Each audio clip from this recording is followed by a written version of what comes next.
Of all the places in the world to visit, guys, who goes to Lebanon? Me. I mean, you live in the United Kingdom, you have a resident permit in the United Kingdom. Where would you rather go to? Europe. But guess what? I decided to go to Lebanon. Why? If you love to know more, stick around, don't go anywhere. Hello guys, you're welcome to my channel. If you are new here, thank you for tuning in. My name is Bola and I share information about migration, a little bit of my life as a resident in the United Kingdom, and yeah, hence this vlog or this video. So I am currently in Lebanon and I'm here for vacation.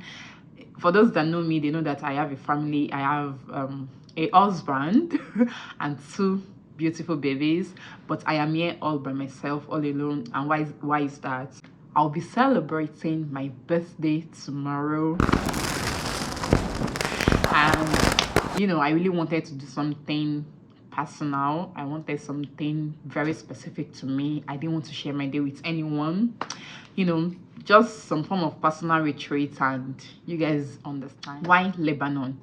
Okay, so the truth is I am currently on maternity leave. If you don't know, I had my baby like about a year ago or almost a year ago, and I took 1 year maternity leave from work. So I am currently on maternity leave, and I told my husband when he asked me, what do you want for your birthday? And I told him I wanted a vacation, a solo trip or a solo vacation. So we started, you know, planning. Naturally, I wanted to go to Turkey, but because I'm on maternity leave, I couldn't reach the employee relations. Automatically my mail and all my access to work was disabled because I am on maternity leave, so I couldn't reach out to the HR or the employee relations via email. And because I'm still Nigerian and I've not gotten my British passport yet, I wanted to go to a place where I won't be so stressed and it's still going to feel like I'm, you know, abroad, if you get what I mean. So the options that was on ground was very, very narrow. So I started doing my research and I saw that there were a lot of countries that you can actually go visa free to as a Nigerian or as a person with a Nigerian passport.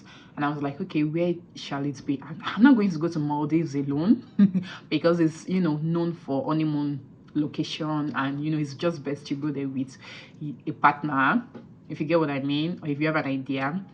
And other countries that I was saying, I tried to do more research and I saw that there was really not so much activity that is available for you to actually enjoy in those countries. And when I talk about activities, I think it's also a matter of interest, what interests you. So personally for me, what interests me is adventure. I wanted a place where I could actually, you know, go on adventurous trips and, you know, do something adventurous. I really like to be daring. And I wanted something that is really adventurous, something that, you know, is going to give me that experience of a lifetime, something that will make me feel so thrilled and I'll be like, it was worth it. Yeah, I'm that kind of person. So I really wanted that and started doing research. I saw Montenegro and it looked kind of boring to me. I've never been there, so please don't crucify me. But from the pictures and the things I was able to see online, on Instagram, on Google, it looked kind of boring to me, and it didn't look like there were a lot of facilities available in Montenegro. And I think it's also like better for you to go as a group if you want to visit a place like Montenegro. It's not something that looks like you can actually do a solo trip to. So, you know, I tick that off my list. Then I also, you know, checked other places like Morocco, Albania, and none of it caught my fancy until I now saw Lebanon. And immediately I googled Lebanon. I'm like, what? Okay. This place looks very promising. So, you know, I did more research. I went on Instagram and I used hashtag Lebanon on the search bar on Instagram and started bringing different content. I checked YouTube as well to check you know, if people had already created content on Lebanon, and I was able to watch few videos, though it wasn't rich enough. I was able to see few videos and I'm like, okay, you know what, I'm going to Lebanon. I also consulted my friend, a friend of mine that travels, you know, better than I do, and she was like, okay, if you want to go to a place that is, you know, visa free, or you know, you can get visa on arrival as a, you know, Nigerian, then I think you should do Lebanon. So I'm like, okay, that seals it. I'm doing Lebanon.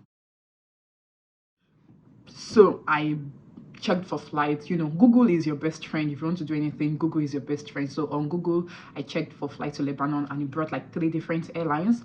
But I wanted a direct flight because I didn't want any form of, you know, stopover or changeover or switchover or whatever.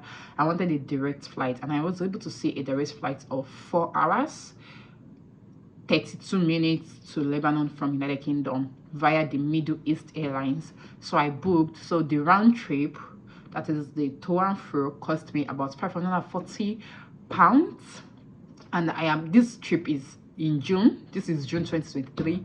I booked the flight in March 2023. That was when I booked the flight. So I tried to book in advance. So it was £540, which I thought, or which I feel is expensive for a country like Lebanon, because even if you're going to the US, you're going to spend about that, you know, that same rate. But whatever, it is what it is. It is what I want. So I actually decided to, you know, go for it. And after booking my flight, I started checking for hotels in Lebanon. So, you know, I was reading reviews of different hotels that were available, and I really was so careful because I didn't want to actually stay in a hotel that is like far from town. I wanted a hotel that is like close to town. So I had to really make use of Google Maps. So I was checking downtown Beirut, hotels around. Started reading reviews. I didn't want a hotel that is close to the airport because naturally the airport is always far from town. So started checking, and I was able to see a very nice hotel, Radisson Blue Martinez Hotel Beirut in Lebanon. So I paid for that and I booked for it. Now that I'm making this video, I think I would have done things a little differently. And one of the things I feel I would have done differently is I would not have booked my 4 nights here, because I'm spending 5 days and 4 nights here in Lebanon.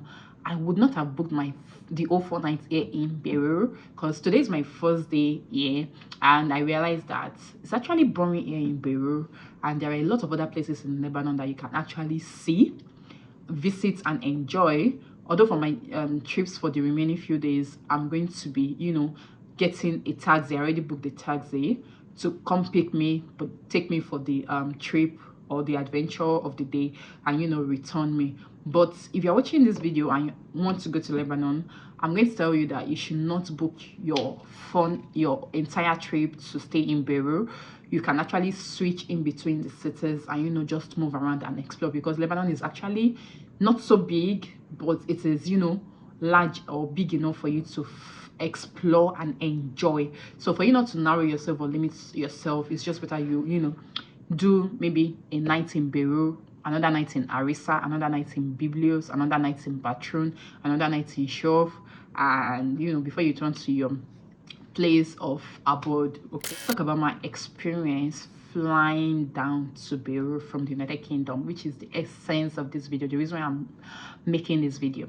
So first things first, guys, I almost missed my flight. Like, I was, you know, doing calculation. I had already checked Google Maps to see the distance, to see if there was traffic, and in my mind I'm like, okay, 30 minutes before the flight takeoff, they should be done with, as in, that's when I thought they would be closing the luggage check-in, but I was wrong. I got to the airport. My flight was for 1 p.m. I got to the airport at 12 p.m. and the luggage check-in it's been closed. I got to the airport at 12:03 exactly, and I saw that the luggage check-in has been closed, and I'm like, what? You guys better not be kidding me. There's no way I'm going back to there's no way I'm going back to UK, or that I'm going back home. Is not possible. I have to go to Lebanon. You guys don't get it. I have to make this trip.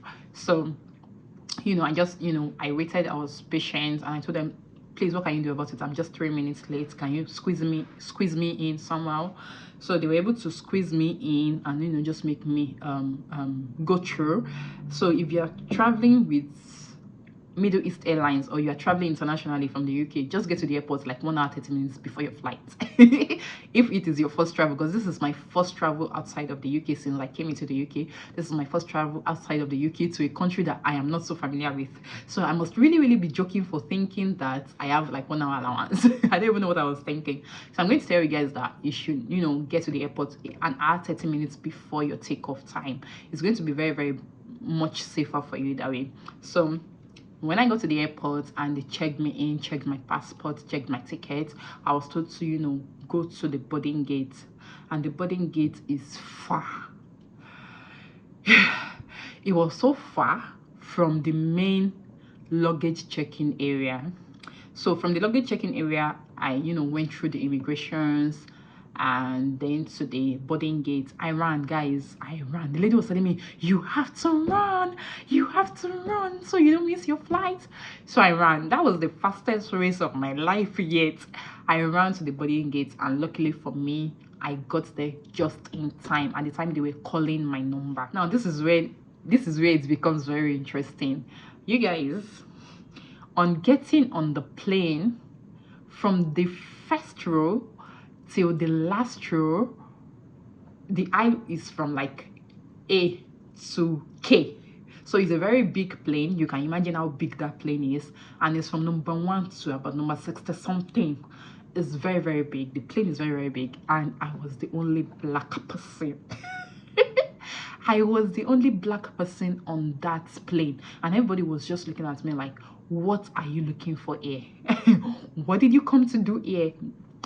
I think that was not enough.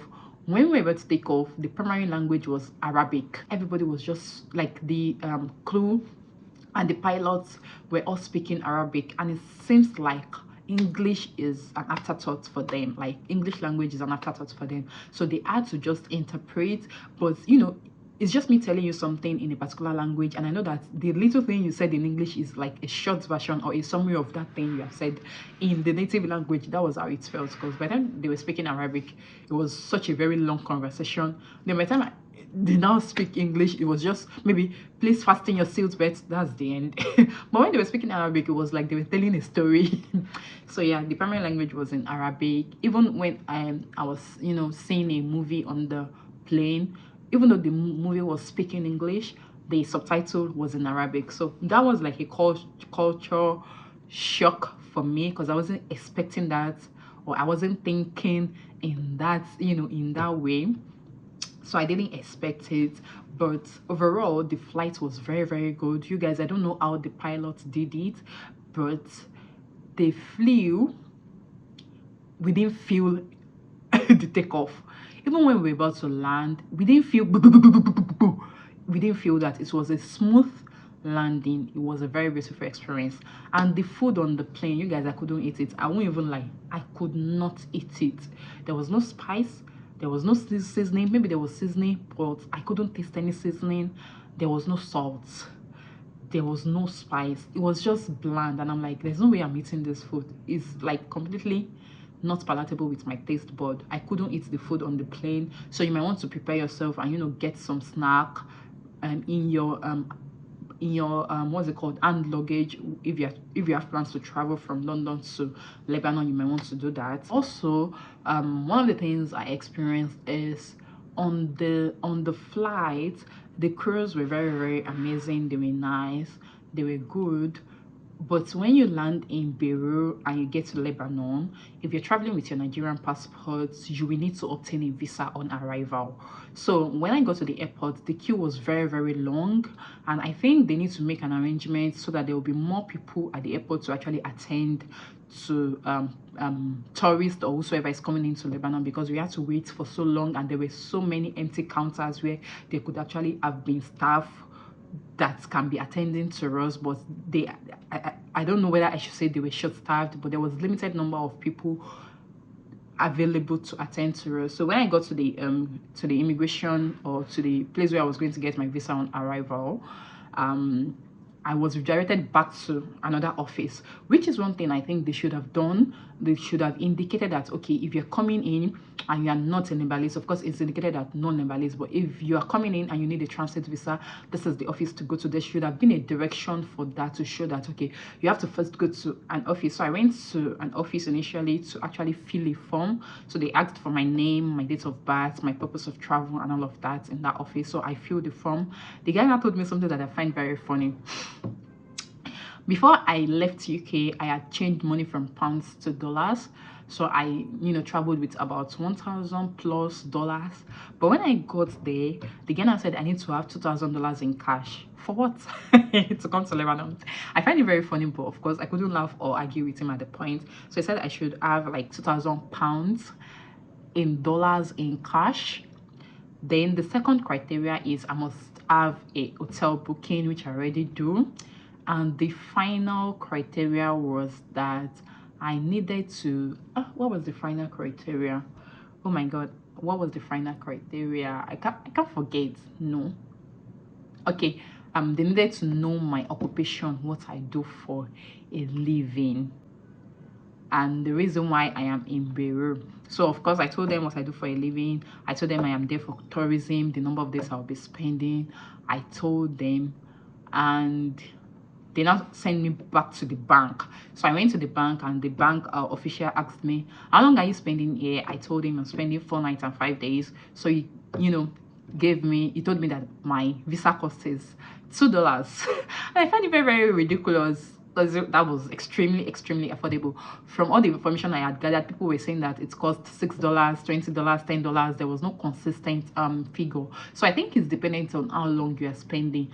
The length of time you are spending is what will determine how much you will be charged for your visa. So I was charged $2 for my visa. I gave him the money, and he gave me back my change. So I went back to that office, and I was directed back to another counter where I actually went through the screening, taking picture of my passport and all of that, and they stamped it. So when they stamped it, I went to claim my luggage, and they met my taxi man who was already waiting for me. Now, how did I plan my activities for the day? How did I plan my adventures? So I knew that I was going to be spending 3 full days in Lebanon.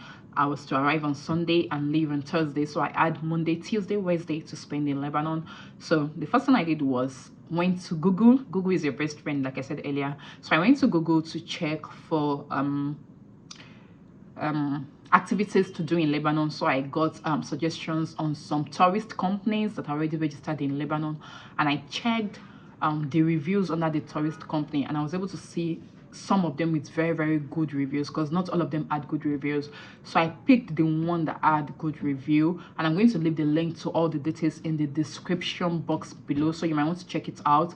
The guy that gave me my tour today, which is my first day, I did a panoramic tour of Beirut. So I went to Beirut downtown, I went to the souks, and you guys, I'm going to be inserting picture clips so that you can have an idea of the things I did today.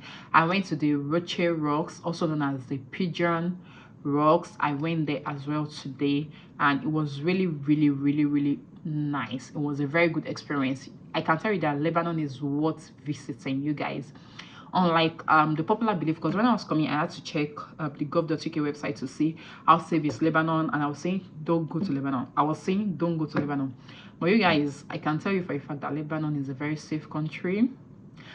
As at this time I'm filming this video, that's a disclaimer now. As at this time I'm filming this video, Lebanon is a safe country. It is a very beautiful place. I think you should actually experience, even if it's just once. Try to visit this place. They've got a lot of historical buildings. They've got a lot of beautiful architecture, you guys. Beautiful architectures, trust me, they have beautiful architectures. I think that's the third time I'm saying that, because they are really, really beautiful. They're very beautiful, and yeah, I had a really nice time. My tour guide was very, very pleasant with me. It was patient with me to take my pictures, to do my content, and just do all the vlogs I needed to do. You guys are going to see. If you don't follow me on Instagram, follow me on my Instagram, on my personal page on Instagram, to catch up on the tea and see everything I was up to. But it was really, really nice.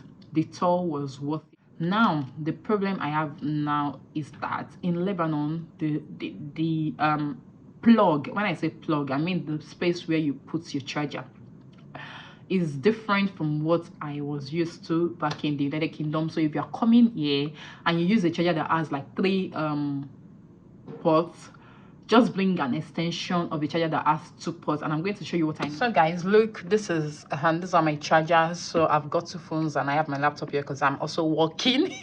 But yeah, this is what I want to show you guys. So look, ignore the powder stain. I'm sorry. This is my iPhone charger, guys. So the charging port in Lebanon is like these 2 holes. So I had to talk to them at the hotel reception where I stayed that I needed something that would, you know, an adapter that would permit me to I needed an adapter that would permit me to, you know, charge my phone. So they said that they don't have any extension that has this 3 socket hole, but they can give me an adapter. So I needed to use this adapter, you know, plug it to the wall. Then I now had to plug my phone. So that was how it worked for me, and that was what I was able to do. So if you're coming here, you might just want to bring your adapter, because those 3 adapters cost me £5 each.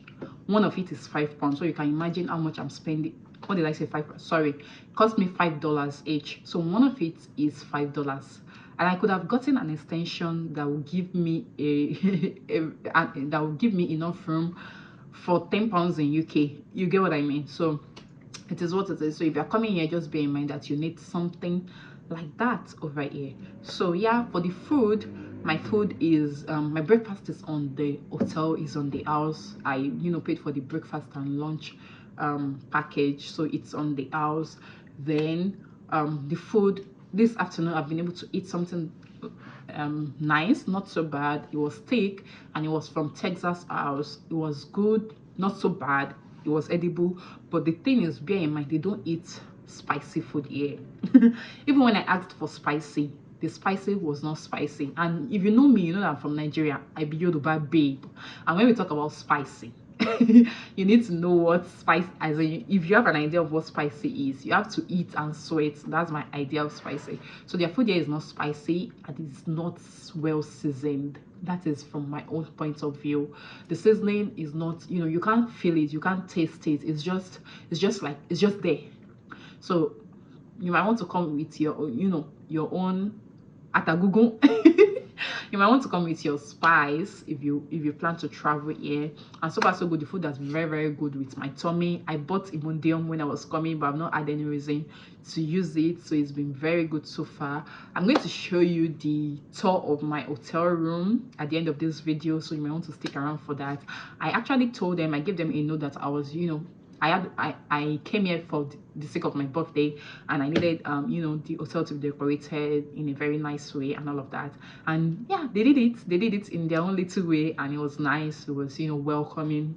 So that's it for my departure and my day 1 in Beirut, my experience from London to Lebanon. That's it, guys. If you have any other question about this experience, or you want to, you know, ask me other questions about travel from London to Peru, let me know in the comment section. And one thing you need to take note of here is this place is not card friendly. When I say card friendly, they don't really accept payments by card. So cash is king in Lebanon. So if you're coming here, come with enough cash, especially if you're the one that likes to buy, you know, native stuff, traditional stuff. You want to buy Lebanon stuff and you want to buy things in Lebanon, you have plans to buy things here, you might want to come in with enough cash. I think that's one of the reasons why they say you should have $2,000 in cash, because card is not just the use of card is very limited. Luggage, yeah, I was allowed to, you know, check in one luggage, and I also had my hand luggage and my handbag. So yeah, for the flight, that's what is required. Yeah, so yeah, that's it, guys. That's about everything. Lebanon people are very friendly. If you have questions, if you have concerns, please ask anybody. Ask the hotel people that you know you're lodged in. They're very friendly and they're very helpful. One other thing I saw about Lebanon that I felt strange is their driving. Oh my god. The driving here is crazy. There are no zebra crossing. Nobody waits for you. You literally have to walk on the road in between the cars and just watch out very well before you cross the road. The driving here is, and then there is no local public transport, and so your best bet at the taxes. So you might just want to, ask the hotel reception of wherever you're staying about, taxes that you can use, or taxes that are well recommended, because my tour guide was telling me that it's not every taxi that is actually good or safe. Some of them don't have security, and some of them smoke while they're driving you, which is something you may not be comfortable with. So you might want to ask the hotel reception about taxis, if they have the highly recommended or the best recommended ones. You may want to ask them about that. But transportation is not really convenient here, so it's just better you go with the recommended taxis and tell them where you want to go, or how you want to move, and yes, you can walk around that. But crossing the road here is not for the faint-hearted. It's not, I'm not even going to lie to you guys, it's not for the faint-hearted. It can be very stressful to cross the road here in Lebanon.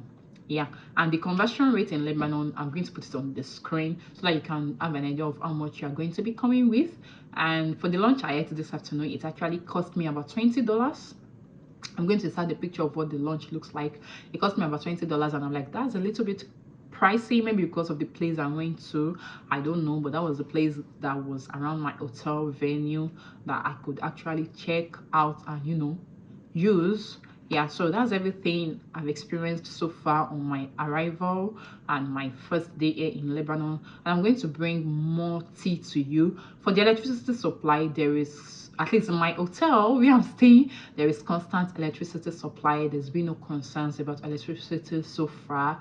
It's not like they were turning off the lights at some point. I don't know what it is like outside, but in the hotel there's constant electricity supply. And yeah, that's it so far, guys. Let me know if you have any further questions. I think I've said that like plenty times.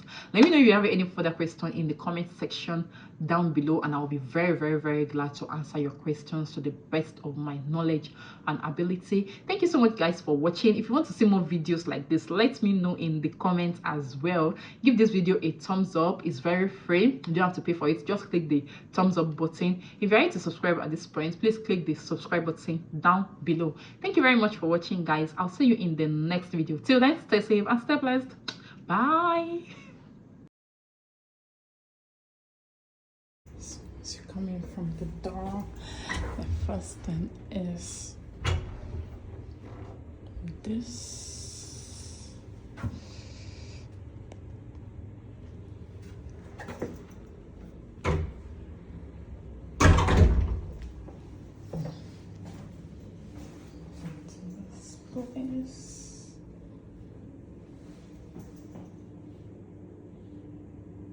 Is that supposed to be a sink?